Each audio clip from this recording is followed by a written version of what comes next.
وهو التمني بعد الاطلاع على الأوراق وسماع المرافعة الشفوية والمداولة قانونا، وبعد الاطلاع على المادة 381 فقرة 2 إجراءات جنائية، وبإجماع الآراء قررت المحكمة في حالة أوراق القضية للسيد الدكتور فضيلة مفتي جمهورية مصر العربية إبداء الرأي الشرعي في شأن المتهمة نورهان خليل محمد عبد الله خليل، وحددت جلسة 18/2/2023 لإيداع التقرير والنطق بالحكم مع استمرار حبس المتهمة، وعلى النيابة العامة إحضارها من محبسها لتلك الجلسة. رفعت الجلسة.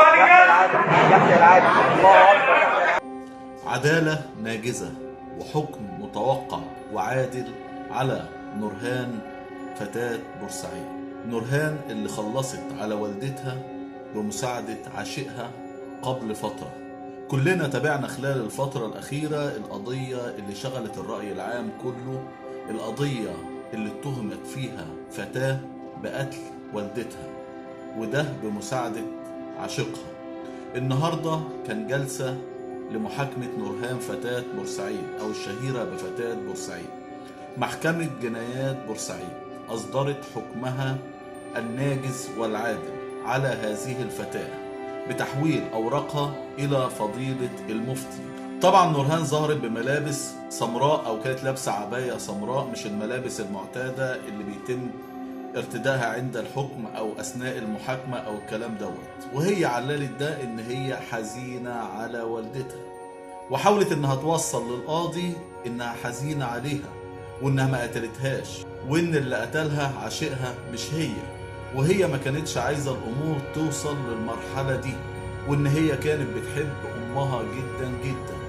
طبعا النيابة ما سابتهاش، والنيابة اتكلمت عن تفاصيل القضية والاتفاق اللي اتفقت عليه مع عاشقها اللي النيابة العامة كمان اتكلمت ان هيتم اعادة تسنين عمره، وده لانه شكله اكبر من السن المكتوب. طبعا متوقع ان هو كمان يلاقي نفس مصير نورهان فتاة بورسعيد.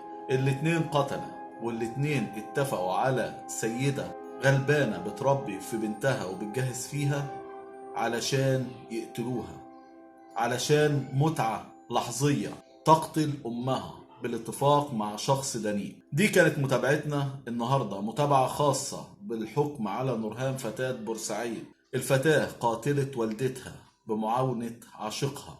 طبعا حكم عادل وناجز وأسعد الكثيرين، وإن شاء الله يتم تنفيذه عن قريب. دي كانت متابعتنا مستمرة معاكم بإذن الله، متابعتنا في كافة المجالات، متابعتنا لكل شيء يهمكم على مواقع التواصل الاجتماعي، مواقع الأخبار، وفي أي مكان بإذن الله هتلاقوه موجود هنا على القناة. ما تنسوش شرفونا بالاشتراك في القناة، تفعيل زر الجرس عشان يوصلكم كل جديد، ونشوفكم على خير في متابعات جديدة.